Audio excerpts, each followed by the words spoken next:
6:30.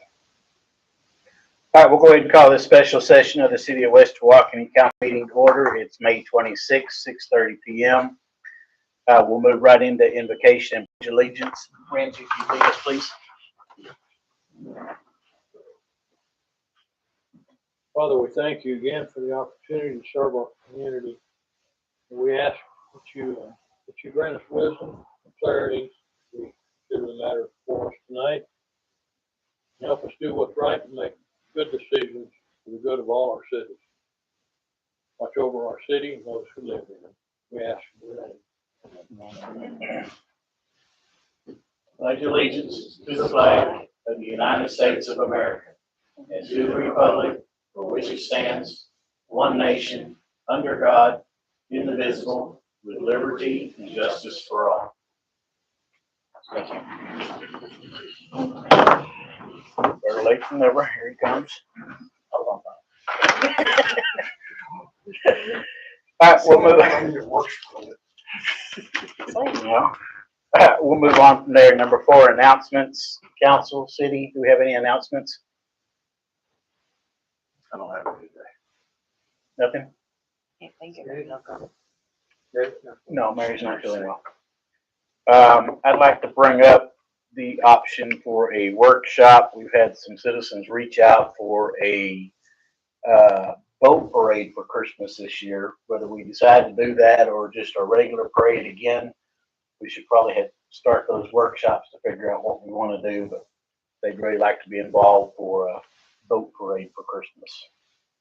Can we include in that the 4th of July stuff, since that's coming up? We can. We need to get some. Let's maybe do a workshop on city-sponsored events. We might as well add Halloween in there too. Yeah. I mean, it'd be a good idea for us to put together something that we can work on the events that we have, so we can be planning for them and not just limit the discussion to one event. Let's do it for all the events that we do at the park. First, can you just reach out and see what everybody's availability is? Yep. We don't need to do that here. Yeah. All right. Last one real quick. Work order follow-up. How are we moving on that? Fundy does not have a utility that makes that automatic. And I'm just going to be really frank. From my experience in city government, expecting the city to follow up on work orders on a regular basis is a little higher level of customer service than what we're probably paying for here. But it's something that we can consider, and we definitely will look at whether funding will give us the ability to let them work up the work order status, which would be ideal. But yeah, we can do that. Okay, we'll just keep looking at that. Brady's supposed to be on that sinkhole Thursday. Nice. Okay. Okay, we'll move on from there. Number 5 is citizens input related to agenda items, 3-minute time limit. Do we have any related? Related agenda? Mine's probably none. None. Okay, and I'm going to make a motion that we move the non-agenda related citizen input to the beginning between 5 and 6, so that these folks don't have to stay all the way through the meeting and So I've got a motion. I've got a motion to move number 8 up. Do I have a second? Second. I've got a motion and a second. All in favor? Let's go. Greg Sprinkle. Cecilia Irvin. Okay, that'll give you the chance now to go ahead and speak, Jane. Is her mic on? Screen. Good evening, I'm Jane Keeler. We've been residents of West Tawakoni for about 5 years. And I wish this had been an agenda item so that we could have some constructive dialogue surrounding the current residential commercial contract this city has with Blackjack. However, this is going to be a good starting point. I have over 17 years experience working in commercial contract negotiations, and I have always had what I call a what if clause clearly written and defined. For an example, if my primary preferred vendor could not meet the requirements as stated in the contract, I was able to seek services outside the contract, no penalty or financial impact. And I'm told by several contractors that I've worked with on projects in West Tawakoni that Blackjack has an exclusivity clause which allows them to tow the outsourced dumpsters and or fine the company associated with those dumpsters. Our experience with Blackjack on this particular project, we acquired 3 lots, 2 of which had an uninhabitable dwelling on them. We contracted with a wonderful local contractor to demolish the dwellings, clear the lots for both safety and aesthetics of the neighborhood. Our contractor was promised by Blackjack that a 30/40 yard dumpster would be delivered on Friday, May 15th, then Monday, May 18th, and then Tuesday, May 19th. This is the good part. A dumpster arrived at the job site at 4:20 p.m. Tuesday, May 19th. However, it was already half full, so they had to pull it back out to dump it. This project should have been completed by Wednesday, May 20th. However, we could not get commitments from Blackjack as to the dumpster turnaround time or if they could drop multiple dumpsters to allow us to clear the site. We're a retired couple working on a fixed income, looking to do a little part to uplift our community, one small project at a time. We have a very simple business model. We aren't trying to get rich. We are looking to improve our community. I'd ask the council, city administrator, to look deeply into the contract, unhandcuff your citizens, allow them to move forward and uplift this community in the most financially beneficial and expeditious way. I'm sure you might have seen or been made aware of the post regarding this matter, and in response, several licensed and insured demo dumpster companies reached out to offer their services. Most were less expensive, and all were far more responsive. I have before and after pictures, which I would love to share with you guys. I'll leave all of this. And mostly what we'd like you to know is that if we had not had this wonderful contractor that we were working with, most likely this job would still be in a state of demolition and not cleaned up. So I thank you for the opportunity to speak. And if anybody on the council or administrative has any questions for me, you know where to find me. Do we do this with you? Jane, you know, we really can't speak about it. I You know know. that I got with Tracy and we got it moving and the city's looking at what's going on there, so. You absolutely did, and we can't thank you enough for how you guys jumped in and helped us out Yes, with that. No, It's you can done. keep that, I have that. Yeah, It's you did a done. great The job. finals are there, so yeah, and, you know, we'd love to continue on with these projects. It's just gonna be a matter of the cleanup aspect. That's the most tenuous part of the whole project. Yes, just let me know whatever you need. Thank you so much. Pictures float around real quick and then we'll move on.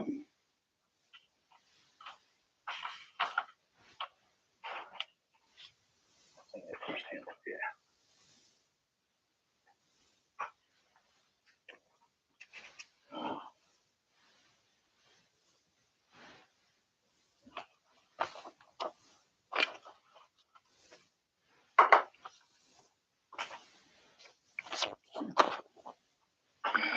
Okay, we'll go ahead and move on from there. Number 6 is new business. I'd like to make a motion that we move item D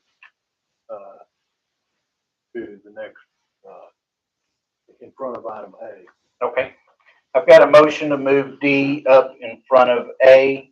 Got a speaker here. We'd like to give them the chance to speak and not have to sit through the whole meeting. Do I have a motion? I'll second it. I've got a motion and a second. All in favor? Judge Gilbert. Randy Lindsay. Greg Sprinkle. Cecilia Irvin. Okay, we'll go on from there.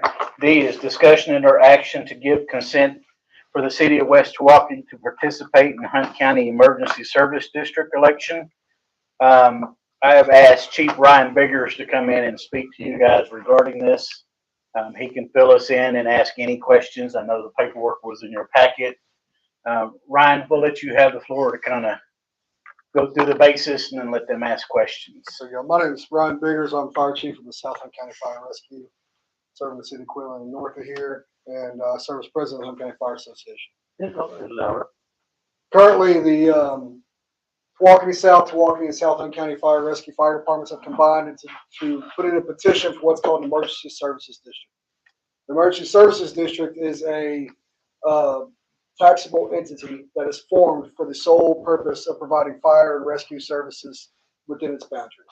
The boundaries would include the Tawakoni Fire District, Tawakoni South Fire District, and the South Hunt County Fire Rescue District, which is Cache and Quinlan. So basically what this is a sustainable base of property tax charge to citizens that can be no higher than 10 cents on the 100 property value per state law. With the increasing cost of operations, the lacking of volunteer availability, it is becoming a higher strain on our fire departments, especially here in South Hunt County. These 3 fire departments are the highest call running fire departments in the county outside of Caddo Mills, which is also forming in the process of trying to form an ESD of their own over there. So what an ESD provides us is a sustainable level of funding. Right now, your fire departments, Tawakoni South, South Hunt County, we all work very interchangeably and back each other up. We are strained to the max on being able to raise funds. So the average funding that is guaranteed for these departments is about $75,000 a year between a hospital contract and a county contract, and then whatever each department may or may not get from cities. Outside of that, it's fundraising. It takes an average of about $250,000 to $300,000 annually to operate a single fire station. So we're already starting from behind. The fire chiefs of all these departments work tirelessly to make up that difference with their people in fundraising and donation collection. You're talking around $200,000 a year on average to make that happen. And that is becoming harder and harder and harder. I'm sure you all see there's a lot of nonprofits always asking for your money, asking for your assistance, asking for help, all for great causes. And it's not any loss in them. But when an essential life safety service is relying on that and the call volume continues to increase anywhere between the range of 5 to 10% a year, it's becoming very exhausting on a bunch of people that have to work for free to make that happen. South Hunt County, for example, my department will break 2,000 calls this year. I work as a professional firefighter as a career. I've been doing this job for 25 years. I have stations in my professional fire department with full paid staff that don't run 2,000 calls a year. So it's becoming a lot. Same thing with Tawakoni South and Tawakoni. They're creeping up on breaking 1,000 in their smaller districts in South Hunt County. On top of that, we have a cost of apparatus, cost of gear, cost of equipment that is constantly also rising and has always been out of our reach, even on a day-to-day. We have to rely on grants to make that happen. Federal grants that replace fire engines are almost inaccessible to small volunteer departments like us. Most of our grant funding that can happen is through state grants called the Texas A&M Forest Service that provides brush trucks and water tenders, not fire engines, which is our main purpose and main point of apparatus to put out your house fire. A fire engine now, on average, starts at about a cost of $800,000 new. How much? $800,000. Wow. That's without equipment. That's the truck alone. And that's on a bare bones build. You add needed accessories and you add equipment to that truck, you break $1 million easily. I sit on my apparatus committee for my professional fire department. Our recent specs have put in a new engine we ordered was about $1.1 million. That's just a fire engine. As the town grows and commercial industries come to keep your insurance ratings down, to keep your responders more accessible to the fighting the fires, and there's emergencies, you have aerial devices or ladder trucks as that time comes. May not be today, but in the future. Those will sit around $2 million to purchase right now, as it sits. That is overall average through every vendor out there. So what the goal here is to come to the voters and ask that they support a new tax. It's a new tax, there's no way around it. It's actually would be the smallest tax they would pay. It cannot go over 10 cents on the 100. The city of West Tawakoni, for example, on research has an average property tax value of about 65 to 70,000 on average. There's some higher, some lower, but property tax for the city of West Tawakoni is in that area. Last my research, and I'm more than happy to stand corrected. So I was trying to get data from Hunt County tax office and it was strained, so they're very busy. So you're talking about an average of $70 annually paid by a property owner to support this. Now, what this can bring us and our citizens that live in this area is a fire department standards that are raised and a pathway to eventual paid fire department that needs to be coming in the near future as the call volume rises. Paid 24/7 coverage of professional firefighters. That won't happen tomorrow, but right after the vote, but it will lead us a pathway. Because as we currently sit, there's no pathway to that. As you cities like y'all grow, you're weighing infrastructure costs, water, sewer, all these things, and then public safety becomes an additional cost. This alleviates the cost of public safety off cities, off the county, and puts it on an ESD. An ESD is served by a board of 5 individuals that must live within that district that are appointed by the county commissioners and serving a 2-year term. Additionally, it allows for direct oversight of the fire departments by those 5 individuals who then control and by state constitution, fire rescue services within its boundaries. So direct oversight, direct accountability, whose sole board's purpose is to hold that direct oversight, direct accountability. Those individuals are appointed by the commissioners. We don't have a say in that. That would be a question if the vote passed for your county commissioners and who they would want. What that'll also give us is that tax base. We estimate in the area, if it collects and passes at a 10-cent rate, of about $2 million to $2.5 million collected in taxes, spread between the 3 departments. As these departments come up to meet standard, and when I talk about standard, there's a standard for the fire service in the state of Texas held by the Texas Commission on Fire Protection.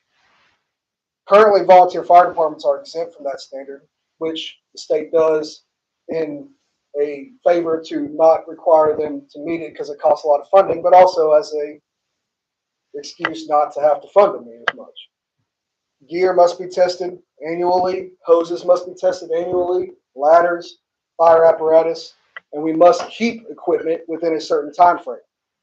For example, your bunker gear that we wear to go inside a house fire by national and state standards cannot be older than 10 years old. Most of your volunteer fire departments around here, outside of private donors providing for them, are in gear older than 10 years old because they got as a hand-me-down from a standardized fire department such as Dallas or Greenville or City or somewhere. The SCBAs we wear on our backs to make entry inside structure fires to breathe in the smoke cost an average of about $10,000 a setup. Those cylinders on that pack set at about $1,000 a piece and cannot be older than 15 years old by any standard, even by the manufacturer's standard. Otherwise, they fail hydrostatic testing and can be failed to fill with air. Currently, your volunteer fire departments, the 3 major ones here, are operating in air packs that exceed that age because we don't have a choice. And we put in for grants exhaustingly. And we fundraise exhaustingly. We do everything. And the support that the community gives us is not unrecognized. And we are ever so appreciative for it because we could not do the job we do without the support of individuals like y'all and the rest of the community. But the strain is real and the problems are real. And the future is going to be bleak if we can't get ahead of the growth that is staring us in the face. And we as city council see that every day. So in order for us to keep up with that growth, that demand, it's going to need sustainable funding. And that's what an emergency services district provides, is that sustainable funding. A pathway, the standard minimum met fire service, and a pathway eventually to paid professional 24/7 staffing. That way, though the volunteers will always still play a part, we know a fire truck's going to get out of the station and down the road with certified individuals and trained individuals that can do the job. Our volunteers do an amazing job right now, and they live up to just an infinite demand. But that demand is increasing and is exhausting.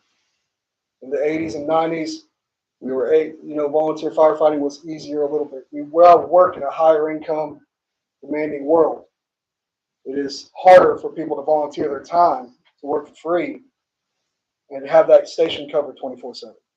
Not only run those calls and pour their blood, sweat, and tears into what they do, but then come in and work and fundraise and do everything they can to get money through the door. So we ask that the citizens have a chance to vote. That's what we're asking for you tonight.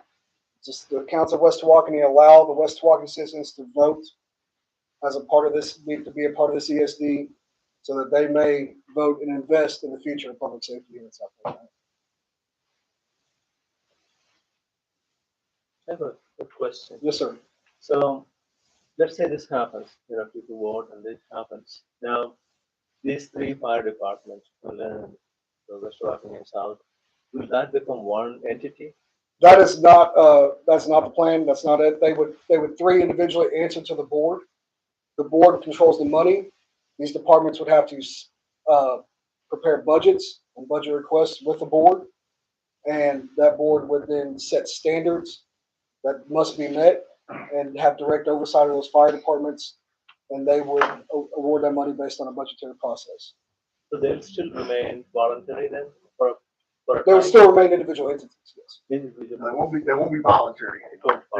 They'll be staffed by people that are, No, that would be a goal Eventually. to get to. Yeah, Starting out eventually for they will. years. It's going to take time. So Starting out is still you voluntary. take a $2 million budget. That is 2 to 2.5, it'll right? be more than that, because based on the numbers you gave, 65 to 75K, that's a lot in West Tawakoni. That's per average, yeah, and that's like $60. My Well, I said a little bit different number. Okay, the tax office did run our district and put it over as a tax property and gave us the estimated value. They said with all exemptions within the joint area, it's a $2.5 billion taxable value for the area with all exemptions, which at 10 cents on the 100 would bring it at 2.5 million. Sure. One thing.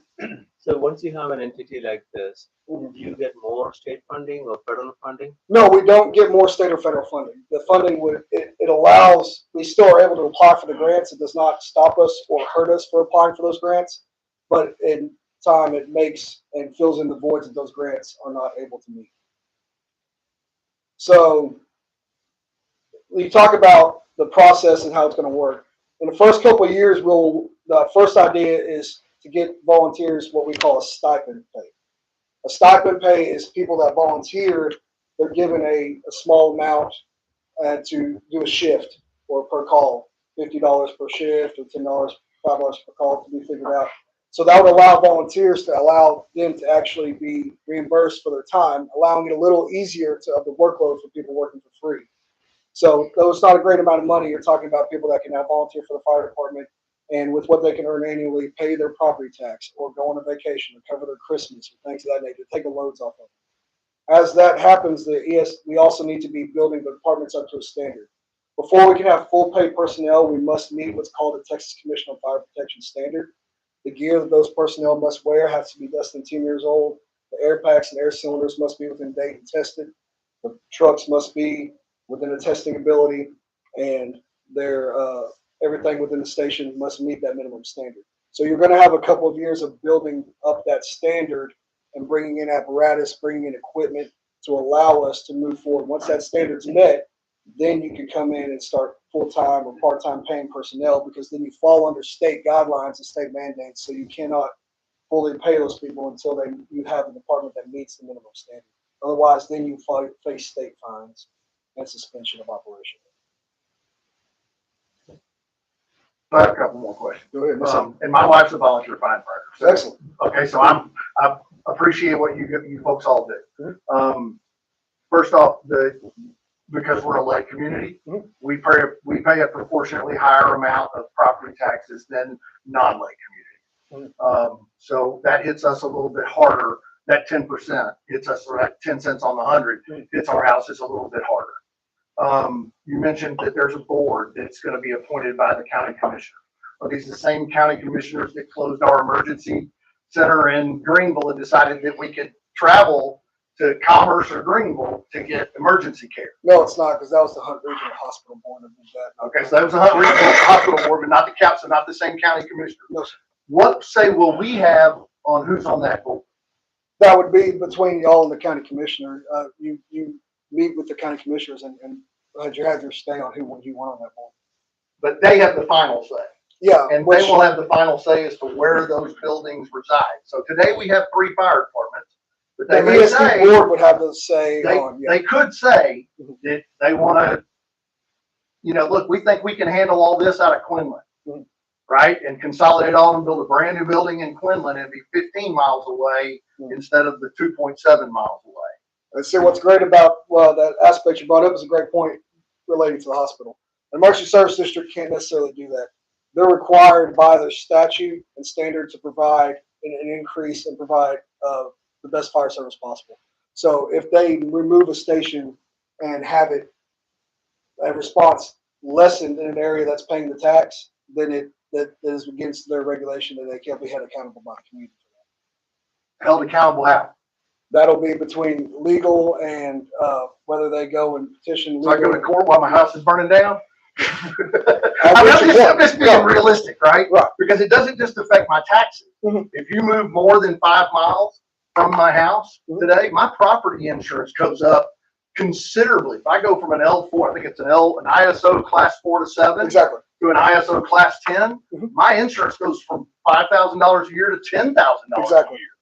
Well, that's not just a 10-cent tax. No, what the design and the primary goal of an ESD is to actually do exactly what you say and lower than ISO rating and provide greater fire protection to those areas. So if it starts moving stations and has the exact opposite effects, that's against what the ESD even stands for. I understand the goal, right? I understand the goal. All I know is that I'm being asked to pay for something that I have zero control over how that money's spent or where it's spent, and I'm relying on county commissioners to do the right thing, and I'm not sure I can rely on that. Well, you're right as far as direct control, but there's always the vote. So though you don't vote this board, the county commissioner appoints people that you are failing at. Once again, you vote them out of office and you have 3, 4, 5, 6, 7 years down the road, right? And 3, 4, 5, 6, 7 years down the road really is, by that time I paid, in my case, an extra $1,000 a year. I've paid 3, 4, 5, 6, 7,000 more dollars in property taxes and gotten less service. And then I'm just really concerned about the fact that they can tax me up to a certain amount, but cannot guarantee me my service will improve. I can see your point there as far as the guarantee, but there's no other way. I guarantee you my taxes are going up. Right? But you can't guarantee me for that money, I am going to get something for my tax money. I can guarantee that unless something changes, your service is going to downgrade. We already see with fire departments that are held to lesser standards, lesser accountability. Quinlan Fire Department, for example, decided even after given 90 days and all the warnings and talks with the county, we're closing our doors. And they left the rest of the fire departments with zero notice of that. They sent an email and, hey, 2 hours, we're gone. They can do that right now. Sure. With an ESD, you would have security where they would immediately be able to move resources and assets to cover that. This was, luckily, the city of Quinlan had already figured a plan and had not done business there, and so we were able to step up and get that covered, all of us together. But if that wasn't the case, that area would have gone immediately without a fire department with zero accountability because they're an independent entity with zero oversight. The county doesn't have oversight over the fire departments, and the county actually has zero state constitutional obligation to provide funding for us whatsoever. It's voluntary. The county can decide they're in a budget shortfall and cut funding to volunteer fire departments tomorrow. Could they also do that to the ESD? No.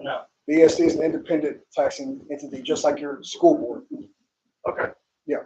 Once that ESD is established, it works the same as a ISD. It collects its own taxes. It has its own auditor. It has its own attorney.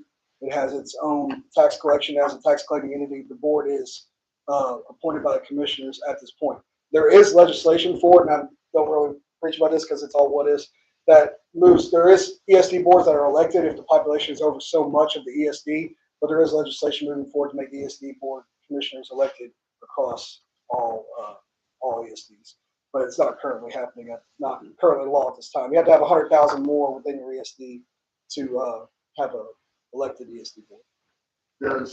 At this point, it's not really up to council to decide what is going to happen, correct? The council has to, at this point, say we vote to allow our citizens to participate in the vote. To vote in the ESD. Okay. That's the most important thing is You're allowing the citizens to vote yes. Because you're a or no. municipality, you have the right to say yes or no. I don't want my citizens to vote in this. I don't want our city a part of this.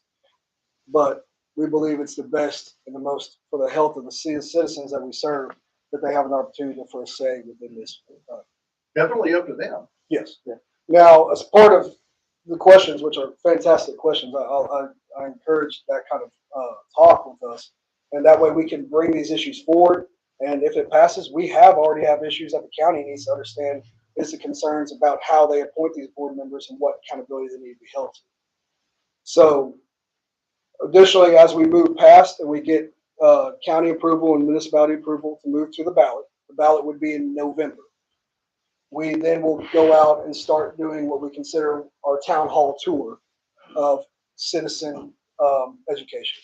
Not only kind of online presence, but making sure the idea is at least 2 independent meetings in every region of the South Hunt County proposed ESD for citizens to come and Q&A and input, insight, questions, answers, and comments and concerns. So we want to make sure we have a large public experience and education experience with this process. And that would all take place before November? Yes, ma'am.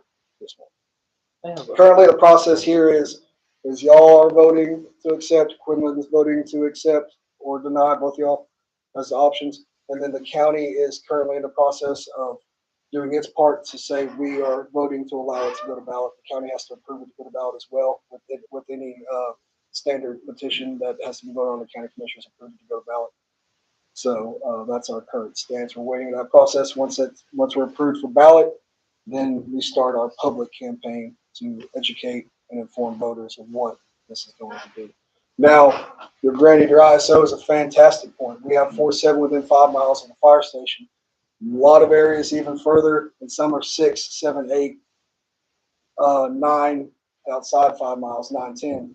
And what you gave a great point is insurance costs, massive. Our entire goal is to take that and lower it. So when you bring a fire department up to standard, even if it's volunteer, if they have staffing 24/7 schedule, if they have apparatus that are annually tested, gear that is within date, air packs and equipment tested and in date, that all goes towards ISO points and lowers that PPC or ISO rating. We can have this 6, 7, 8, 9, 10, and with the eventual goal of what we believe is very possible, which most ESDs have done, because when they get to that higher standard and 24/7 staffing with volunteers and paid personnel, lower that ISO to a 2 or 3. But 1 is very, very difficult. You have to have a lot of fire stations to be in 1. The city I work for is in ISO 1, and it took a lot of years to get there. But you take a ISO 8, 9, 10, 7, and get it down to a 2 or 3, the percentage of property insurance that you're paying, cost-wise, will be outweigh the savings will outweigh the cost of the tax in most all cases. A lot of times you can go to your insurance agent and just simply call, hey, what's my PPC right now? If you flip that number to this, what would we save me? And our ultimate goal was that. So we have very few areas that are not within 5 miles of a fire station, but the ISO is still pretty high for departments or residents within 5 miles of a fire station. 6, 7, 8 within 5 miles of a fire station is still pretty high, so a high ISO rating. You can get that down, cut in half to 3. Your savings on your property insurance will outweigh most of what you pay on a tax. With a small tax, you're talking a $250,000 home paying $250 a year. And like Mr. Sprinkle said, a double of that ISO doubles his property insurance. Opposing, we can get it lowered. It'll lower that property insurance far more, or at least exceed the amount of the tax.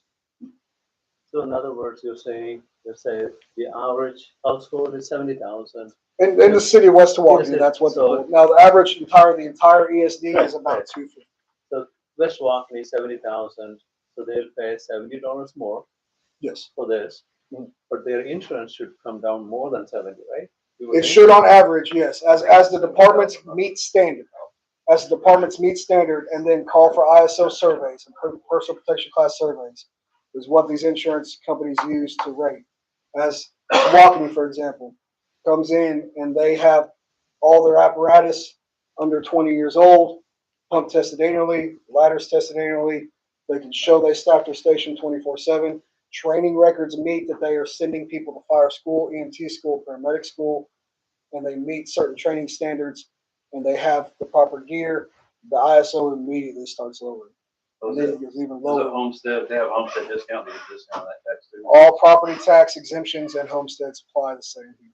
Yes, sir. Veterans. 100,000 off property value. Yes, sir. It's the same. Any exemption you have, veteran, 65 or older, homestead, that all applies. It's the same property tax laws. All exemptions apply. That's kind of how we got that 2.5 number. They took the overall and then they removed all the exemptions within the area. And so they gave us that 2.5. That included the commercial properties. So. It's interesting, they gave you 2.5 for the entire ESD, Yes, sir. That's what they gave. because that's what I got for West Walk. Well, that's what they gave me for the entire ESD at 10 cents. Yeah. Yeah. And that's from the tax office. I sent them the shape of the ESD. They overlaid it with their tax vouchers, and that's what they gave me. I can't pull it, but that's what they gave us at 10 cents. Yeah. So I can tell you what's the taxable value of West Tawakoni right now, for example. What do y'all get? What do y'all tax? So based on my research, it's 1.75 to 2.5 just for West Walk. Billion? Million. No, what's your tax? What is the city of West Tawakoni? How much is it taxed? Like, what's the property value of taxes? The number. Because Quinlan is nowhere near 2.5 million at 10 cents. They're not near that. Quinlan's is, their annual budget's just a couple million, and they're taxing 40 cents. And they have a lot more commercial property. Yeah. So, I'm more than Our happy. biggest challenge is we have lakefront property, and so that value is Right. inflated, and we have a lot of empty lots that are 20 grand. Yeah. And that's probably what They're not going to have any fire problem. Yeah. No, well, the wildland urban interface is real. Sure. Yeah. I mean, we can, the number one. But the $20 they pay is not going to pay for it. No, but every little bit is what helps. It's the same as what our donations, when we stand out on a boot drive for every day, all day, every dollar helps. And right now, you have those of y'all that support your fire department, and y'all give your money, and y'all support, and y'all donate, and there's a lot that do. Do you realize that's the lower percentage carrying the weight for the majority of the people served? And that is what this allows, as everybody does, help pull that weight in all properties. Most of my donors, for example, in my department, are a very low percentage of the population I serve.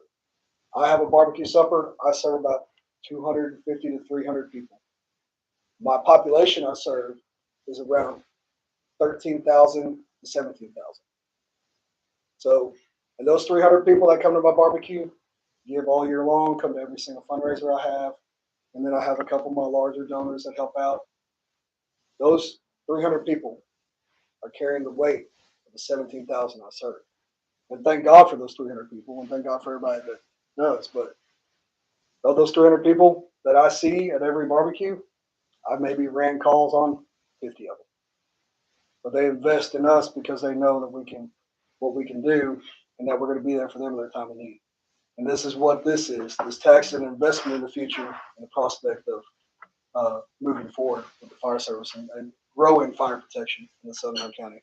Because as of right now, if nothing's done within the next decade, fire protection is going to go down. It's going to struggle, and it's going to have a lot harder time to get up. It's happening every day. Guys get exhausted. The turnover rate of volunteer fire departments at mine, and I could say the same with Tawakoni House, about 30% annually of turning over people.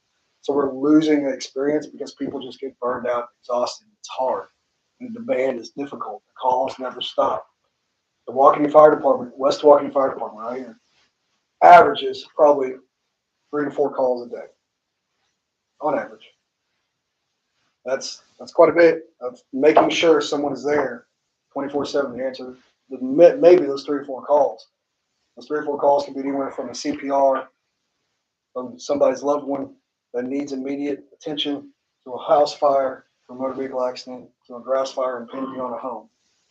When we talk about empty lots, it's a great example. I understand they're not going to contribute, but the wildland urban interface in our area is actually extremely high.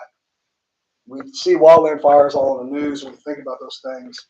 Texas actually holds the top 3 wildland urban interface areas in the nation. California does not. You see it, California, it makes the news. San Antonio's #1 wildland urban interface area in the nation. #2 sits in Austin, and #3 sits in the DFW Metroplex, which is what we're a part of, as the top 3 wildland urban interface danger areas in the United States. Then you get to California and other areas. So that also plays a part in our deal. Council Larson, any other questions? Thank you, Ryan. Thank you very much. Look forward to moving forward, possibly some town hall meetings. Yes, sir. Thank you. So we don't have to make it. So we do need to vote tonight whether we wish to allow this to go to ballot for citizens to vote on. Discussion and or action to give consent for the city of West Tawakoni to participate in the Hunt County Emergency Service District election. This is putting it on the citizens and allowing them to vote yes or no. It's going to be just important for these citizens to get out and vote if they want it and if they don't want it. Because if they don't want it and they don't vote, so. To Mr. Spriggle's point, when we talk about Hunt Regional Medical Center, that's a fantastic point. We're talking about a board of people that sit in Greenville and made an idea to bring everything to Greenville, and then our city ER more city. But what this board is, people here within your area. I would love to believe you No, that no, that's I- 100% true. Yeah. It's not that I don't trust you. No, I understand. It's, I would love to believe you that that's not true, that that's 100% true.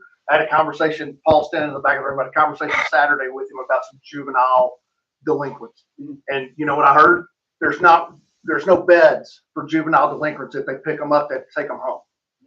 That's our county commissioners doing for us way down here at the bottom of the county. You know, there's no room and there's no beds for them to handle juvenile delinquents, take them home. Well, is that the same thing? Is this the, you know, they love our tax dollars, but they don't love our services. Your tax dollars paid within the CSD, not go outside. Understand? Yeah. I understand, and I would love to believe 100% of them are looking after the citizens of West Tawakoni. I cannot believe that that's 100% true. Yeah. Every day, and it will be 5 years from now or 10 years from now. And our job is to make decisions for the citizens that are good for the next 5, 10, 15, 20 years. And trust me, fire service and support, you know, ambulance service and support is absolutely critical, because we also, along with our lake community, have older citizens. We're a retirement community, and we understand that as well. I fit in that category. And so it's important to me that what we do or what we decide on is the citizens agreeing that this is a good thing, but it's just as important that we hold the county commissioners and the board and all these people that want our money accountable for what they give us for our money. So I'm 100% on board with letting the citizens vote. So I will second the motion, but I'm gonna have to come to a lot of town hall meetings No, I for agree. you to convince me that it's worth a couple $1,000. I understand. What I'm going to do is we do have an ESD attorney, a law firm out of Harris County that runs a bunch of Harris County ESDs that are their legal representation, assisting us pro bono in order to legally advise us. So I'm going to send her, our attorney, questions about how ESDs are held accountable and see what her. And how's that board appointed? You know, is it, you know, Joe Bob that plays golf with Jimmy John? You know, I want to know how it's done. I would like to think that they would take the 3 fire chiefs that are in that ESD district, they would take some recommendations from us. So I've got a guy that just retired from the city of Garland. He spent 20 years with Garland Fire and Rescue. He has put his name in the hat. Hey, I will gladly sit on that board. I have no problem doing that. And there's nothing that says that because cities like West Walker and Quinlan are going to be a part of this, that they can't sit one of the council members on that board. That's not the rules against that. You can sit on that board and be part, which is what I would hope, and which is what I've expressed to the commissioners, that each city has representation on that board along with the unincorporated areas. I just want to ensure that whatever we pay for, we get something for, and that it's not a money grab and then a disappearing act. I agree. No, Because I can see you shutter that building, just like the emergency room was shuttered. And I can see that get shuttered and nobody cares, it's too late. And we don't have a say in it anymore. And then we have to come back as a city and figure out what we're gonna do to be able to lower our insurance rates and but we're still paying that tax rate. Correct. Right? I understand that completely. No, that's a real concern. Can we back out? Can you back out? Yeah, we get in the ESD and 5 years from now, we've got Yeah, nothing. you do have options to pass a petition. The citizens can petition to to disband or not even to de-annex from the ESD or annex from the ESD. Okay. There is a clause for that. The citizens have a petition they can pull that. And the tax would go away if you did Yes. exercise that? No, I can't tell you. Maybe. Don't They're not real good about giving tax money back. let me hold me to this. I'll get some answers. But I have yet to find a case where that has happened in the state of Texas, where ESD has had citizens and cities so disappointed that they have pulled their area back from ESD. Most of the time, every time I can find, it's not the exact opposite case. ESDs have continued to provide higher service and better service throughout the county. We're surrounded by ESDs. Rains County is one, that's how they fund their fire service. Kaufman, Van Zandt are all ESDs. Hunt County is actually in this area kind of anomaly. Collin just passed an ESD for their unincorporated area of their county. And Rockwell is not. We're surrounded by ESDs that fund. And we also plan to reach out a part of our town hall. Hopefully, I've talked to some of them, willing to bring in some of those neighboring ESD board members and chiefs to come speak about their success stories and just over the county line about how ESD is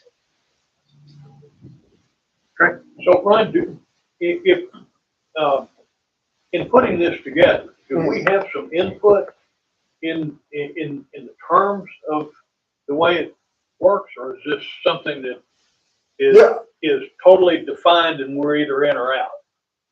So, as the city has input, yeah, that entirely is not my call. As a fire chief, if I was still fire chief when this time comes, I would answer to that board. So your input would be, and your talks would be with the county commissioners and that board directly about how the services need to be met and any input and suggestions or I think demands the you have. question is, before it passes, do they have any input as far as like a term limit or a way for them to go back to revisit to make sure it's gonna work, how they're thinking it's gonna work? Right. But the short answer on that is it's probably gonna take 2 to 3 years before you really even see a difference once the tax starts, in order for us to get to a point that's gonna show you the difference. Yeah, it is an investment. This is not a short-term, immediate boom. It's fixed. This is an investment because right now our fire service is stale, and to be honest with you, it's declining. But every day, every hour, every mile put on that apparatus, we are declining. The city of West Tawakoni Fire Department, Tawakoni Fire Department, has no actual way to replace that yellow fire engine that they run right now. There's no actual way to do it. There's one grant that helps pay for that. It's the Assistance of Firefighters grant.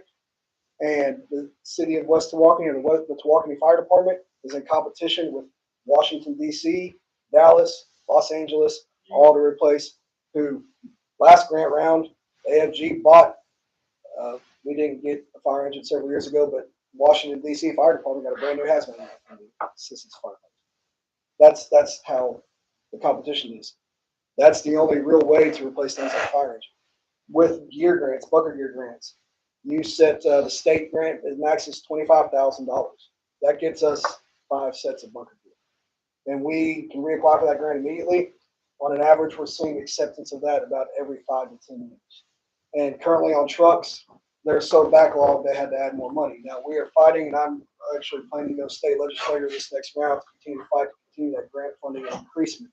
But Tawakoni just got a large brush truck grant. How long was that grant in there for? Over a decade, I believe. I put it in 2020. Okay, so it's 6 years, yeah. Yeah, 6 years. 6 years before it got accepted. The other thing that you can bring up too is you mentioned that it's gonna make your taxes go up a couple thousand, say roughly 2,500. No, it won't be that much just for that, no. Okay, so if he brings me one of Tawakoni's engines, and I'm a service manager for a heavy diesel repair shop. If he brings me his engine and say, hey, I need to be service on it, where we go through, we check the truck from front to back, we grease everything, we change the oil, it's $3,000. That's what it costs him, what it costs us the part. That's what we're paying here for PMs, yeah. I mean. I'm not discounting, I'm in no way discounting that the cost of what you guys are doing is exorbitant or high. I'm just saying that, You're worried about accountability. yeah, I'm worried Yes. about accountability and the fact that you know, once it leaves our purview, Yes, sir. you can do whatever you want. And there's nothing we can do about it until we vote some county commissioner out, maybe in 3 to 5 years. Well, and that's a good point, but In 3 to 5 years, my house is gonna burn down. it's not, It's not gonna take that long. it's gonna allow for a more direct ability for that to be covered, because right now, fire service is not in the purview of anybody either. Right now, it's kind of a free range, which is what we've seen where the fire department decides up and then they just stop operating money and took all the money they got from tax money, and Yep. we don't know what happened to it. I don't disagree. Yeah. I'm just saying that before I go out and promote something that says, hey, look, they want to raise your taxes. Yes, sir. You know, I would like us to be able to hold the people that are getting the money accountable for taking that money and doing something with it. And it won't become where the current West Tawakoni Fire Station becomes a fireworks stand. Correct. And we get service from Which way? We just got, or from south Our or community- from cash. our community just got burned in essence, in that aspect. We saw that firsthand for taxes we pay. And I understand completely where you're coming from. I agree. Right. I will work what I'm I sorry can to to find interrupt. answers. Can I ask you a question? Each of these departments currently has contracts with areas that they serve or with the hospital district, correct? Yes. So if the emergency service district gets created, what happens to those contracts? Those contracts no longer apply. The emergency service district now, by state constitution, because it's formed, holds responsibility for emergency services within its borders. The county would no longer have to fund, and the hospital would no longer have to fund. It would be funded only by the ESD, and the ESD would be controlling over fire rescue service within its boundary. Okay. And this is kind of a hypothetical, but I know it exists in other counties, so I'm sure you're probably aware. Let's say a city had a contract with VFD before an ESD is created. And would that contract then no longer exist? The city can cease to. There would be the option of the city, but the city can say, we're no longer giving the VFD any money because you're now funded with our property tax. We're parking our money. And conversely, could that contract stay in force? Oh, enforced? Yeah, with that ESD, yeah. It would now work, the city would work closer with the ESD board. But yeah, that contract with that independent volunteer fire department would be enforced, yes. Yeah, as far as how that works, yeah, they can. Now, the independent, that would be that fire department stays a 501c3 as an independent organization, but that fire department would still have to answer for Tawakoni.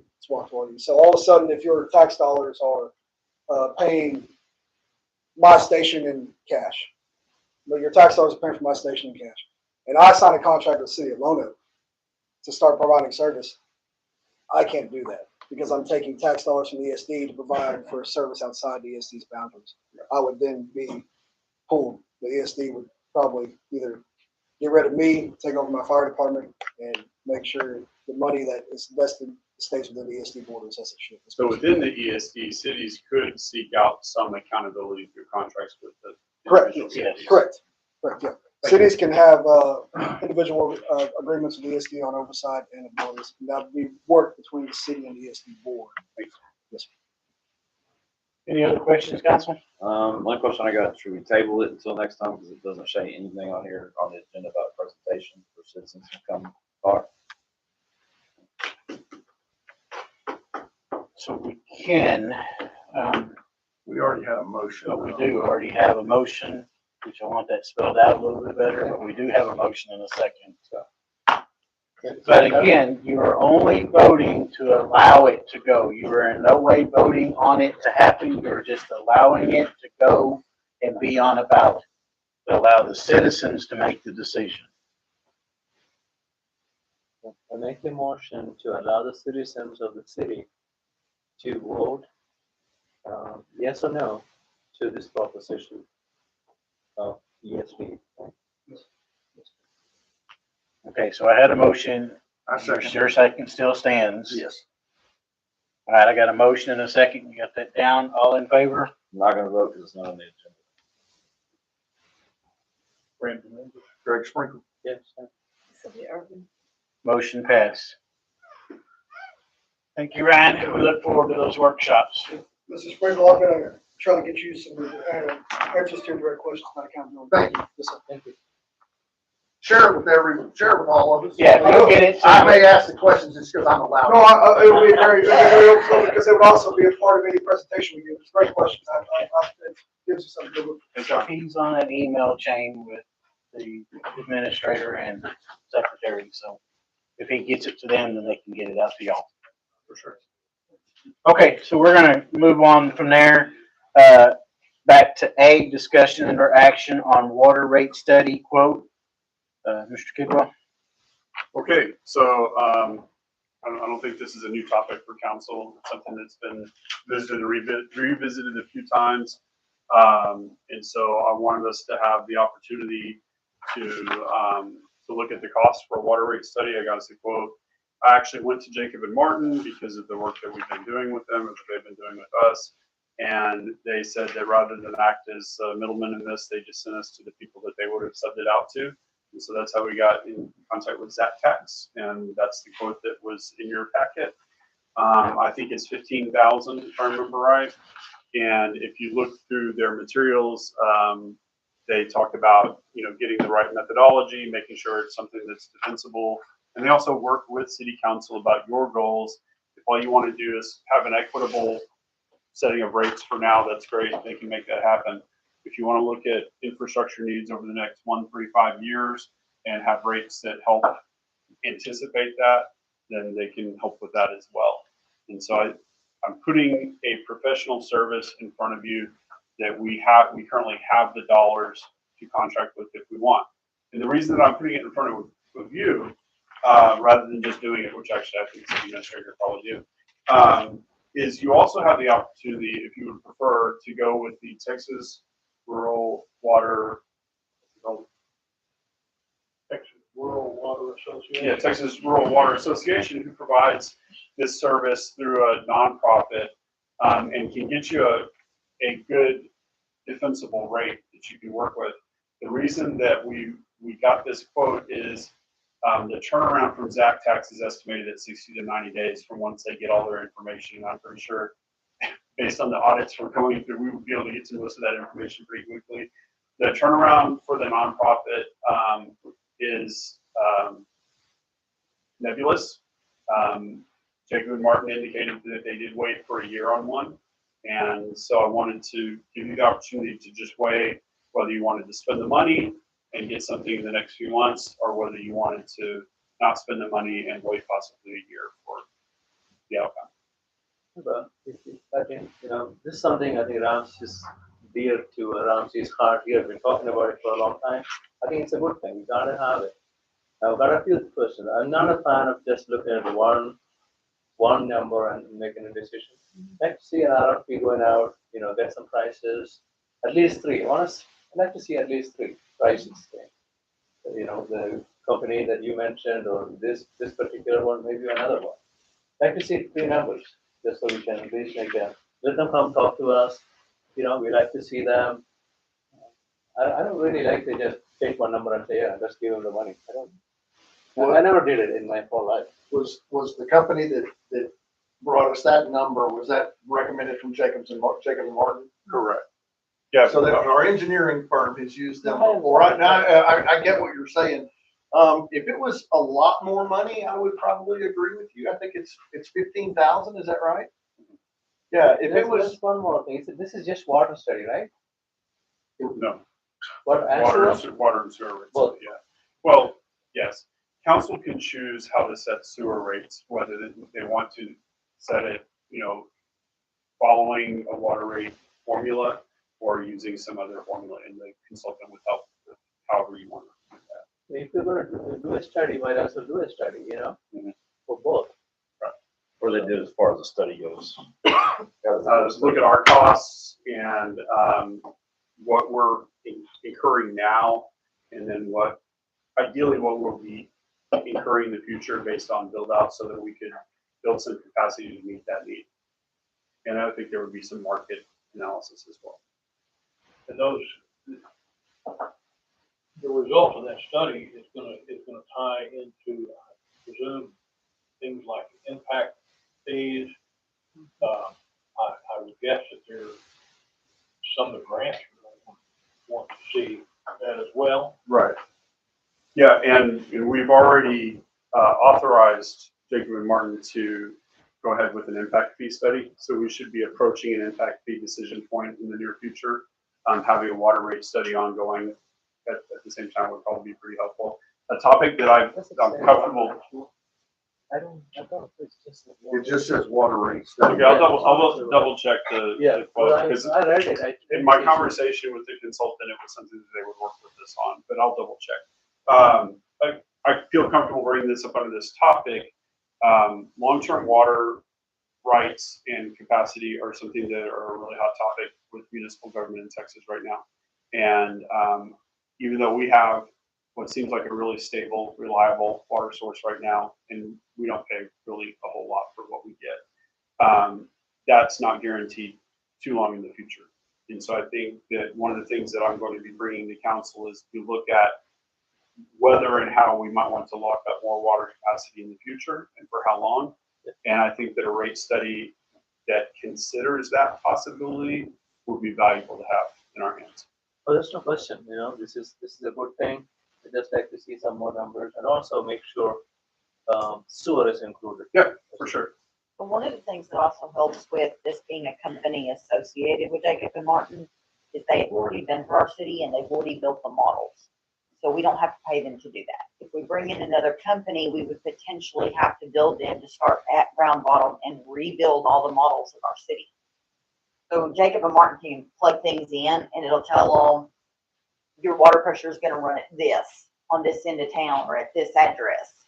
Other companies that don't have that model are not going to be able to do that. But in that case, it will reflect in the price. They'll come back and say it's $30,000. Then we say no. So I mean, it'll get reflected in the price. I'm just not sure how much you think we're gonna be able to save. It's not only saying, at the very least, I like to see it is sewer cost included, sewer studies included. If you're gonna do it, let's do it right, all of it. But yeah, I'm not worried too much about that, the Yeah. 15,000, but it's got to be done right. I worry more about the time that we lose. I don't know how long it would take to get a couple more prices. I understand why you want that, and I share that it's a good idea, but I do worry about how much time we lose. I agree with you. I'm not again. I mean, I'm not worried too much about the money. It's just that let's at least do the sewer study part of it for the same price. Quote from Zach Tax took me about 10 days to get from them once I got in contact with them. They did have the advantage of already knowing a lot of background about Tawakoni because of the relationship with Jacob and Martin. I'm totally comfortable getting competing quotes if that's what council desires, and I also can double check with our contact at Zach Tax regarding the sewer portion of it. And so, James, would you, if it included sewer for sure, would you be comfortable with it at that point? I don't have anything against it. If everybody else is good with it, I'll go So along with it. could we have a motion that says You can. we would enter into this agreement subject to the fact that it includes sewer? That's fine with me. And if not, We'll we should come back to come back council. with this with Yeah, another. Then But I I'd make go a- along with James as an estimator on most of my life. Minimum 3 bids. You always want to have more than just one. So I understand what James is saying, and I agree with that portion of it. But if that price includes the sewer, then I'm okay with it. then Your motion reads? yeah, I would make a motion that we enter into this agreement subject to the fact, it includes sewer. Second that. I've got a motion and a second. That go? Randy Lindsay? Correct. You understand? Cecilia Urban. Motion passed. So I would suggest that from now on, we get multiple prices when we come to council. So, If it's not, we can discuss that. The reason we did not on this one is because we actually sought the quote from Jacob and Martin. Mhm. And normally for engineering services regarding our water and sewer infrastructure, we would just go to Jacob and Martin because they have so much background on it and they've got basically all of the data. And rather than quote it, they decided to give it to their sub, and that's how we got this quote. Now we could get competing quotes, but with professional services, we're not held to the same procurement standards as many other types of purchases. And in this particular case, one of the reasons it's backed up with this, like say an architect or an engineer, is that they've got the background and the understanding of our system already. But we definitely need to have that. Yes, of course, absolutely. Okay. The motion, second, all passed. We can move on from there. I have one more question, clarifying question. So the ETJ pricing will also be looked at, right? Yes. Okay. Yeah, we have a CCN and we would need to consider everything within our CCN. What's the We have CCN? That's our certificate of convenience and necessity, which is our service area for water and sewer, which includes some of our ETJ, not all, but the areas that we're obligated. Problem? Get ready for our executive. And I can't get it. It can go in the background. Are there comments about no sound? No, No. it's moving. huh? So I guess we have sound, it's just not real strong, Okay. because it's flashing and it's moving. Okay, so we'll move on from there. So, B, discussion and or action Set it back on. to list city-owned resident property for sale. Chris Kidwell, we have the option to go into executive session, but what are your thoughts? Oh, sure thing. After discussion in a prior council meeting, actually, which I understand there was lots of discussion before I came on board, but I know that we did authorize at the last council meeting to get progress on listing these 4 residential properties for sale. So we contacted Kathy Hobbs, which is the person that previously council had instructed us to contact. We got a market analysis on each of those 4 properties. We've provided those analyses as well as her recommended listing price points. And I think any further discussion would probably be best to take to executive session. You all feel the need? yes, Okay. I need a motion to go to executive session. I make the motion, we go to executive session. I got a motion. Second. Second. Greg's for We'll be in executive session, 7:38.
Why am I not connected to the Wi-Fi?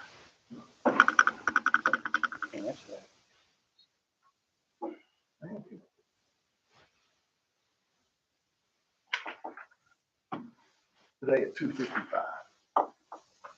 And you are on.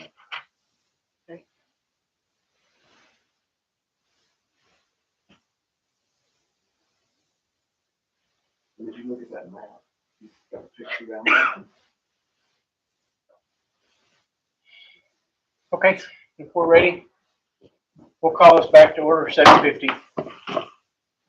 Continuing on with discussion and or action to list the city-owned residential property for sale. Council? Any other discussion? Will we be moving into a motion?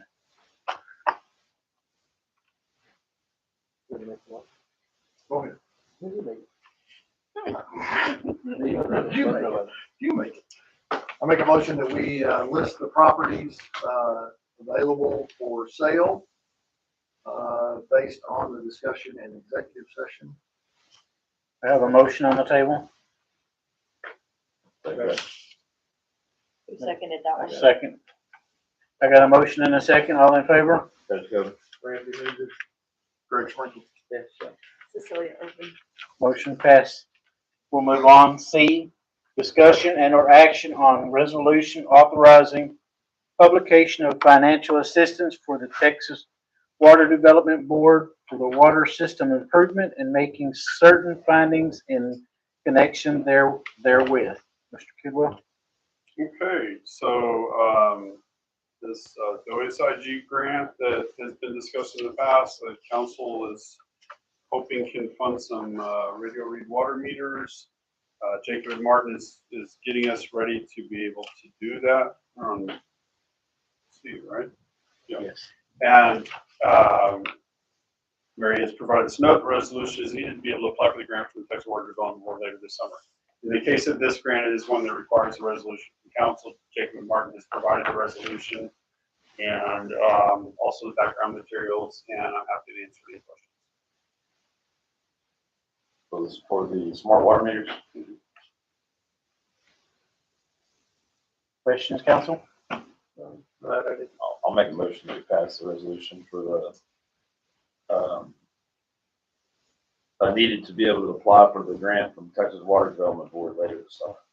I've got a motion on the table. Second. And a second. All in favor? Judge Govan. Randy Nugent. Greg Sprinkle. Cecilia Irvin. Motion passed.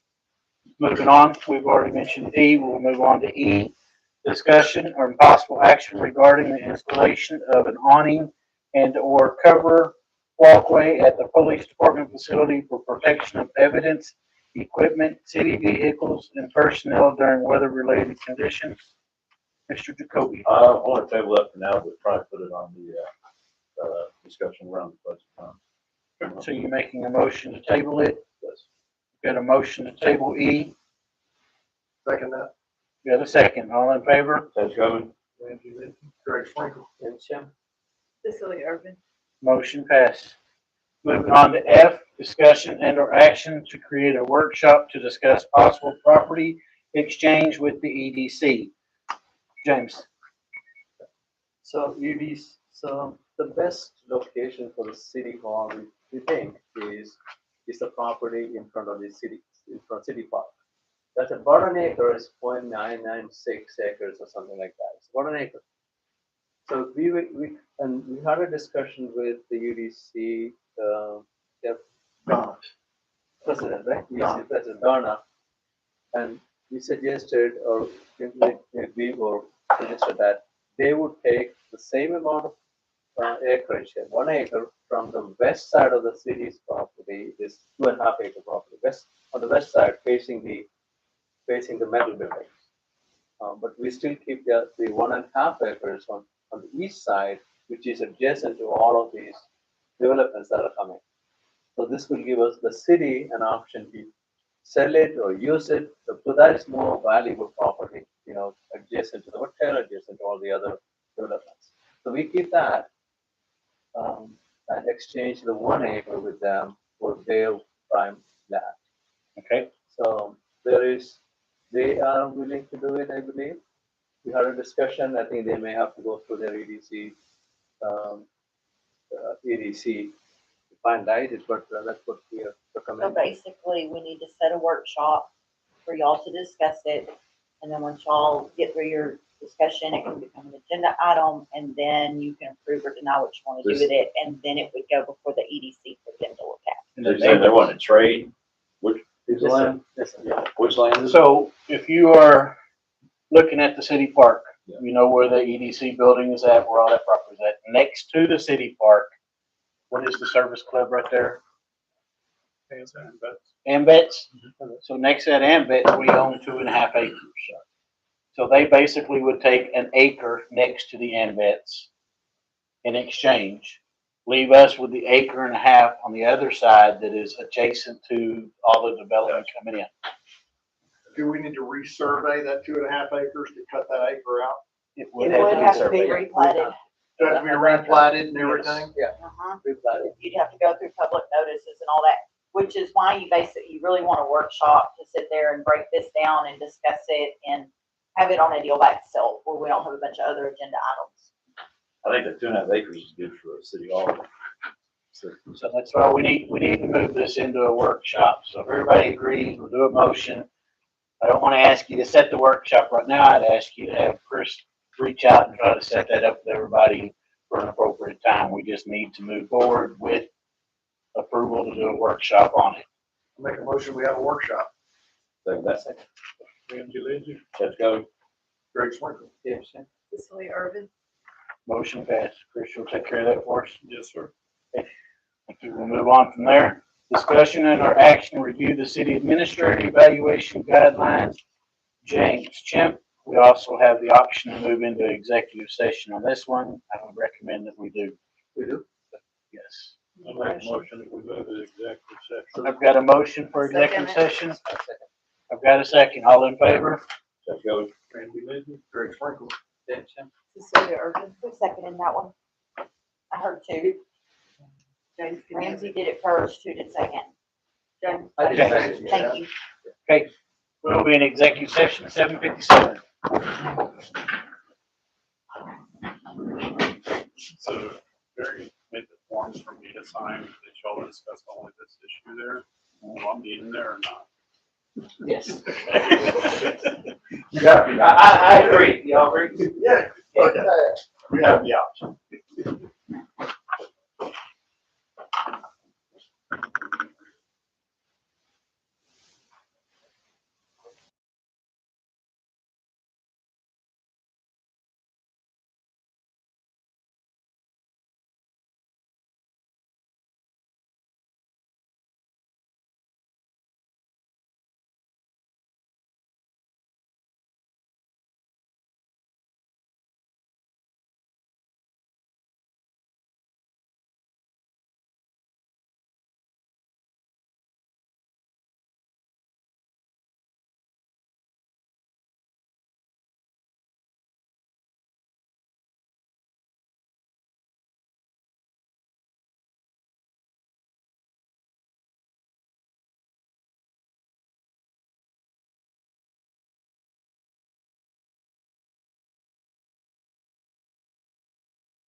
Okay, Unmuted. okay, we're all back. We're back in session, 8:16. Continuing on with G, discussion and or action to review the city administrative evaluation guidelines. I make a motion that we table it until we've had time to review the document and have input, then review it again at the next council meeting. Okay, I've got a motion on the table A second. and a second. Judge Goby. Thank you, Lindsay. Great point. Yes. Cecilia Urban. Motion passed. Okay.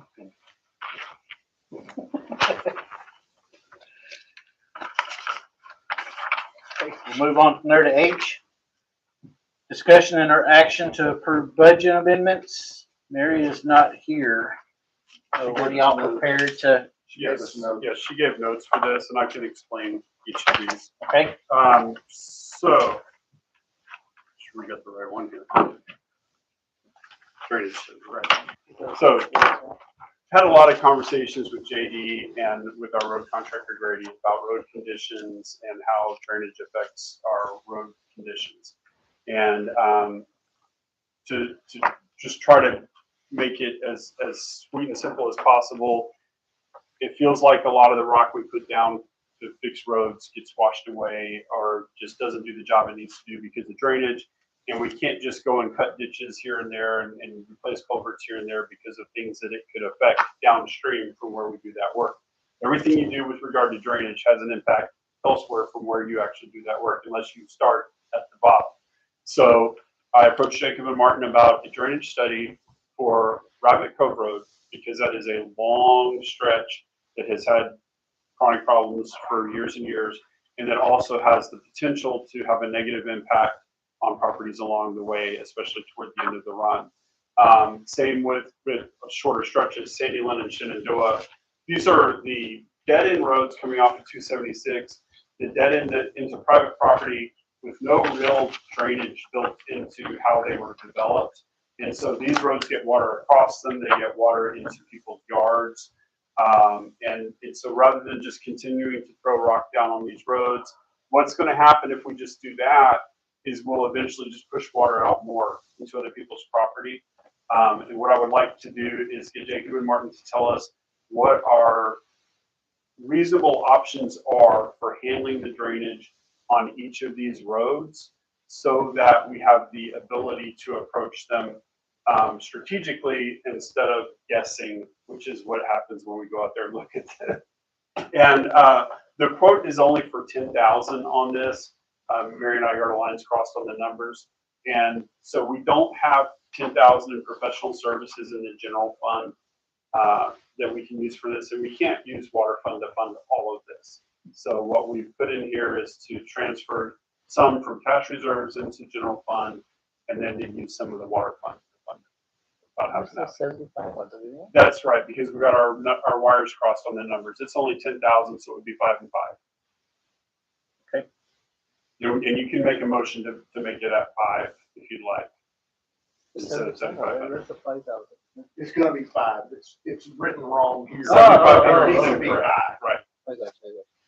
So my question is, it's only those roads that you just listed? Correct. Because those have been given as priorities to because of the road conditions. What was it, Shenandoah, what was the other one? Sandy Lynn. We're not able to address those roads effectively. And we've even put rock down on Sandy Lynn in the last couple of weeks. But we can't address them effectively without doing a drainage study. I think in due time, we would want to do more throughout the city. But the reality is there's no one drainage for West Tawakoni. All the development in West Tawakoni is basically piecemeal.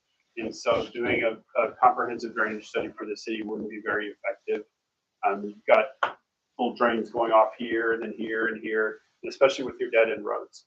But I wanted, and in conversing with the mayor and with JD, we felt like getting these roads on a study quickly so that we could get moving on some repairs at some point would be worthwhile.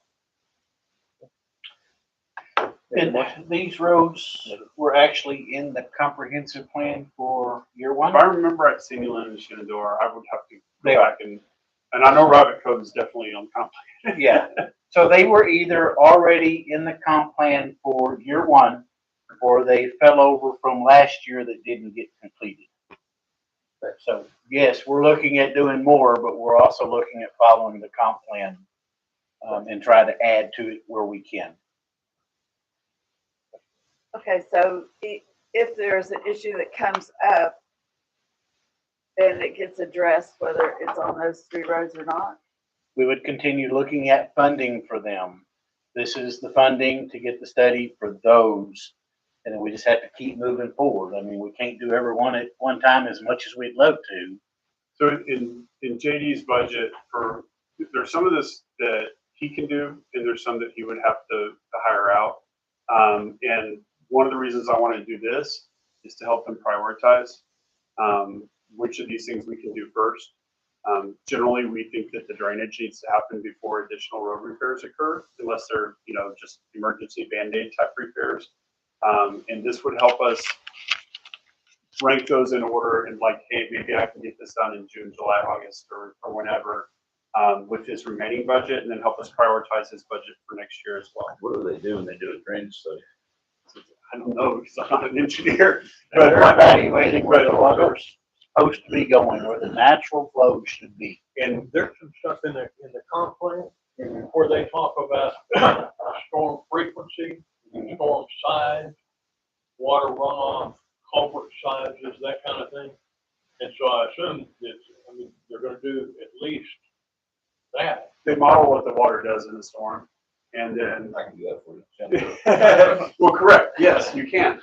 But then what you get to Shenandoah specifically is that it's all going to get down here eventually, but down here is not okay. It can't just stay there. It's got to go somewhere else. And so where can we send it? And that's our goal for each of these is, and it's not just where can you send it, but how fast can you move it down these ditches so that the ditch, slope and size and the culvert sizes all the way down, and then where you take it from there should all be part of the study and recommendations for these roads and any others that we have. So they did a study and they'll do a study when we're done. We can afford. We get the money and then we Yeah, get work done. my SOP for the work that we're trying to get done is let's find out how much it's going to cost and let's put it in order. Because this is for just these 2 roads, right? Shenandoah. So they're gonna come out with a Rabbit Cove, Shenandoah, Sandy Lake. What's the other one? Sandy Lynn? They're gonna come out when it's raining. I got lots of questions. We can give them your number. Okay. Well, my concern is like, a road in my neighborhood right now has a sinkhole Mhm. that has cones on it right now. Correct. Yes. And I can provide you an update that on after the council meeting. Okay. Then my second question is, the book that I have for P and Z, is that got the comprehensive plan in it? It is not, I don't have a We can copy get of you a that. copy of the comp plan, for sure. Okay. And anyone else who doesn't have one. Send another one out there. Got it. I mean, y'all talk about it all the time and I have no clue. Yeah, you need to get it and be able to look at it. Okay, so that is, the first one. We want to vote on these separately. If that's the case, I'll entertain a motion for the first budget amendment. I make a motion to approve the drainage study by Jacob and Martin for the 3 streets that was mentioned. What that is, Rabbit Cove Road, Shenandoah, and City, right? Sandy Lynn, yes. That's $5,000. At $5,000. The cost is $10,000. The reason that it's in front of you is for a budget amendment to move some of that cost from water fund to general. Yeah, for the cost of $10,000. Okay, so I've got a motion Make a second. and I've got a second. All in favor? That's Kobe. Randy Lindsay. Greg Sprinkle. Dave Chen. Cecilia Irvin. Motion passed. If you want to move to the second one? So 6H is addressing the quote we got from FEC recently regarding additional lighting. We were instructed to find money for that, and we found money in the advertising line item. We have no pending expenses for advertising. And so our budget amendment that we put in front of you is for moving an amount to cover the additional lighting costs from advertising into the, whatever this line item is. General fund line 1008 5068. That's not hot money, right? No, No. no, yeah, we're not using hot for that. Okay. I make a motion that we approve the budget amendment for additional streetlights throughout the city, moving it from the advertising budget. Got a motion? Second. That's going. Greg Sprinkle. Jim Shem. Cecilia Irvin. Motion passed. The third one, amendment for additional travel and training expenses. Okay, our budget for travel and training, numbers, oh, it's in your packet, but, was pretty light, and basically we've gone through it, and, I haven't attended any training since I got here. But my, contract calls for me to attend, TCMA and ICMA. ICMA is gonna be a whole other thing. But TCMA is in Arlington next week, and I'm already registered, but we don't have money to reimburse me if we don't have money. Instead of that one's probably gonna total about $500 because it's just registration and mileage. But instead of just putting that there, Mary and I have identified some additional trainings for administrative staff that we'd like to be able to cover throughout the rest of the year. And so we put it at a slightly higher number to cover those. I think we were all prepared for that. Any other questions on it? Entertain a motion? I make a motion that we, make the budget amendment to increase, travel and training, $5,000, and that's coming from, where's it coming from? Unused election expenses. Unused election expenses. We've already covered that election. I've got a motion. Seconded. I've got a second. All in favor? That's going. Randy Lindsay. Greg Sprinkle. Jim Shem. Cecilia Irvin. Motion passed. Okay. We'll move on from there. Number 7, legacy project progress. A, discussion and possible action on updating from Council Place 1. Don't have anything? Okay. Move on to B, discussion or action possible updates from Council Place 2.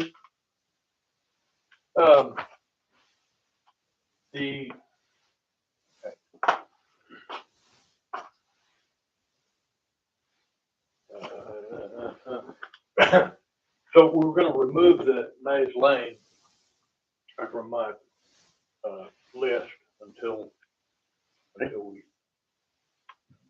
find a way to be able to approach that.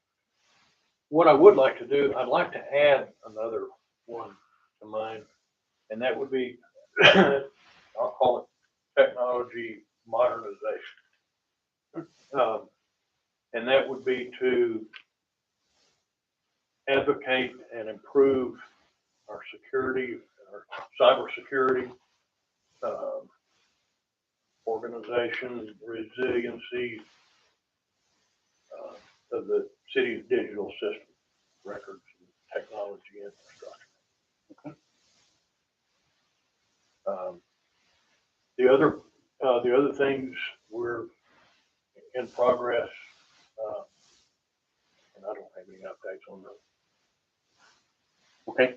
Do we need to do that under a motion, or can we just add that? We got it. Okay. Nothing else, then we'll move on to C, discussion and possible action on updates from Council Place 3.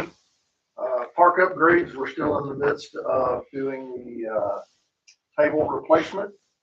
I do want to bring up that we did raise, the fan club and the parking raised hopefully enough money to get rock and mulch for the Veterans Memorial. And I really wish we'd have thought of it, and I'll take full responsibility for not getting that done before we had the Veterans, the Memorial Day service yesterday, and it not looking as good as it could have. So I would like to, Chris, how do I get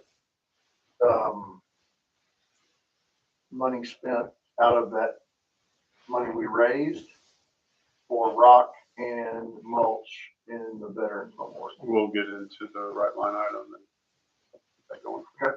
And we did sell another couple of tables, so we're doing pretty well on those. Hopefully, I brought those checks in, and I know that the money went where it was supposed to go. So we've sold a couple more tables, and we'd love to have anybody that would like to own a table that or sponsor a table that the city owns at City Park, reach out to me and we'll be happy to get you a plaque and get your name on one. So, and then had some good discussions with Chris about park maintenance and getting that done. Do you want to, Chris, do you want to talk about that, or is that not on the table tonight? That's staff level. Staff level, gotcha. That audit progress, I'm hoping for an update from you at some point during your input. Dale is still sending requests for information and we're still responding. So his last estimate as of 5/18 was about 30 days. So Wow. hoping he's still on that. But none of them are ready for looking at, none of them? So what happens? Can you give us kind of an update? What happens after we get the audits back? I've never been through the process, so. So they'll send us the audit and we'll have an opportunity to review it. Council should accept the audit when it's completed. That's basically just you saying that you've seen it and that you know what's in it. I think we could probably ask the auditor, since he'll have done 3 years for us, ask him to come in and provide some information on it.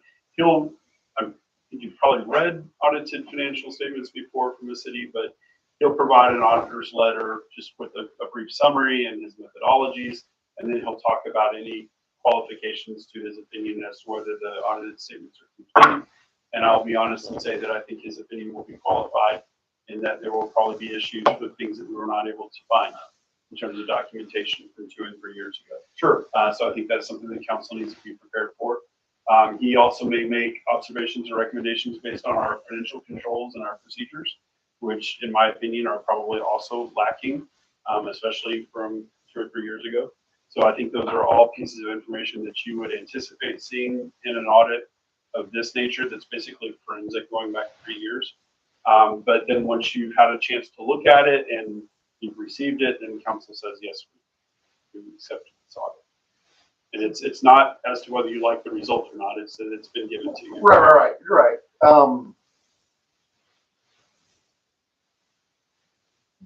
When we receive those and we've had time to review them, do we then start making recommendations on how we do better? I think, that's definitely my job, is to start doing better. Put that on. and actually, There's my suggestion. Achieve a clean audit is one of the contract duties that I have. And fortunately, I'm not capable of achieving a clean audit for a year that closed before I got here. But I'm going to do my best to get us a clean one for 25, 26.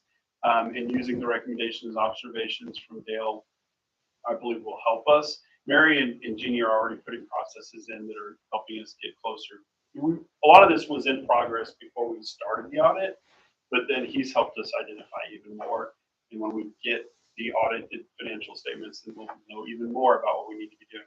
It will be a wholesale change in how we do business in terms of the amount of documentation that we keep, where we keep it, how we organize it, the amount of written procedures that we have and follow, the amount of training that goes into those. It is a daunting task to get us audit ready. Sure. And my last question about audits, the original audit from the original auditors that we were using before we added an additional auditing firm. Yep. What is the latest from that audit? Because they were also almost finished. They've given us a draft that is not yet accepted by their partners, and we're waiting for that final acceptance. Is that for the first year? 21, 22, yes. That's 21, 22. Then we have 3 years from this new Right. company, right? Yes. 22, 23, 22, 24, 24, 25. And we're caught up. Make it up to date. Correct. Okay. We'll get another update from that audit. I don't see how the ones that are doing the other years Welcome. can do what they need to do until that one's completed. Incredible. They have that draft audit, and they also have contact. I've given a letter to the previous auditor saying give Dale anything he wants. And so he's back and forth with them for any of their documentation. So they've actually produced like a final balance on 22 and a capital asset inventory for 22, et cetera. And so Dale has all those numbers as a starting point for 23, 24. And then he's asked for their backup so he can make sure that has continuity going through. Yeah, It is daunting. yeah. A lot of things are getting done. That's right. Okay. That's it for me. Move on from there. D, discussion, possible action on updates from council place 4. The first item that should be moved out of this, that's a 10, 20-year project. Street lights, the council just approved it. We mean a 10 to 20-year project. Was What it? changed? You said it's a 10 to 20-year project. You talking about the connection to Rabbit Cove? Yeah, no, What changed in that or what?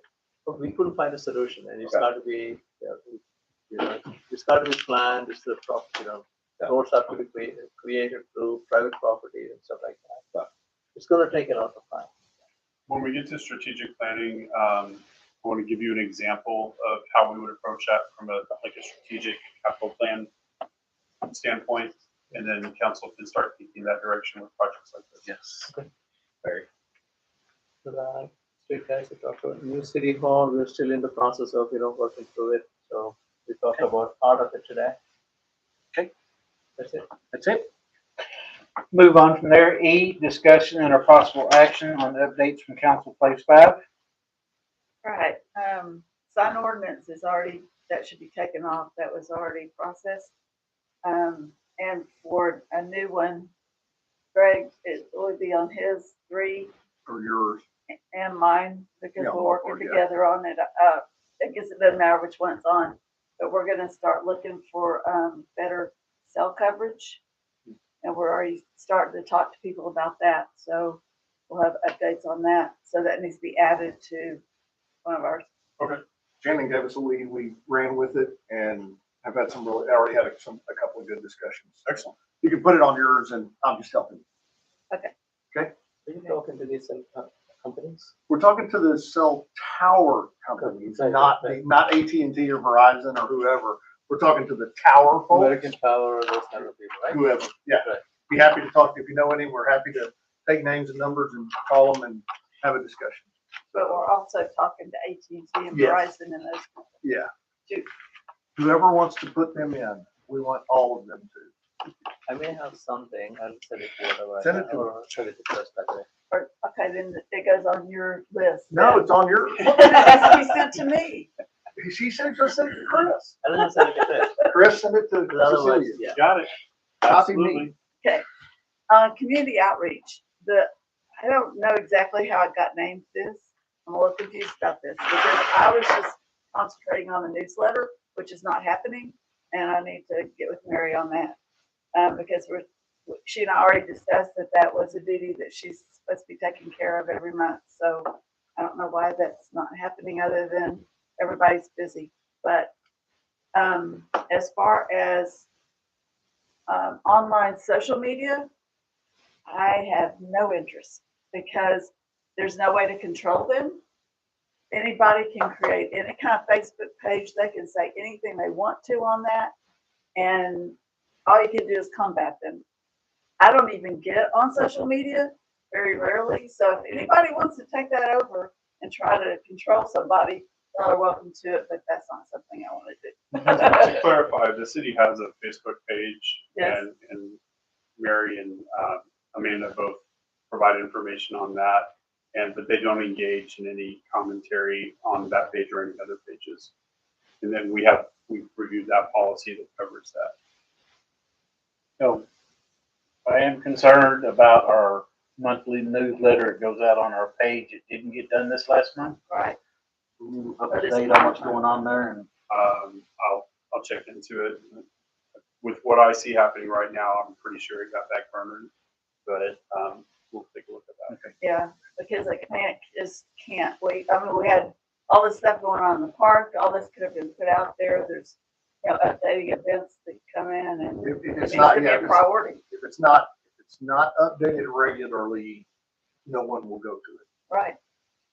And the newsletter button needs to work. It wasn't put on there. It needs to be put on there. How's that supposed to work? Does somebody tell Mary certain event, or does somebody write the copy and she takes the initiative to put it in the correct place? She's been doing a really good job on keeping up with what's coming up in the area. But also, I gave her a list that we discussed last meeting of different entities that could be like the library or, different entities like that that could give information. And we just need to make sure there's an email that they can send that information to, and then she combines the entity together. And they've been doing a really good job with it. I mean, the pictures and the format that they're using is really good. It just needs to make sure it happens. Okay, so that's, Chris will look into that for us. Good. Okay, anything else? That's it. That's it. Hey, we'll move on from there. We've already handled number 8. Number 9. I'll make a motion to adjourn. Got a motion and a second. All in favor? Very frank. Cecilia, We are adjourned at 8:42.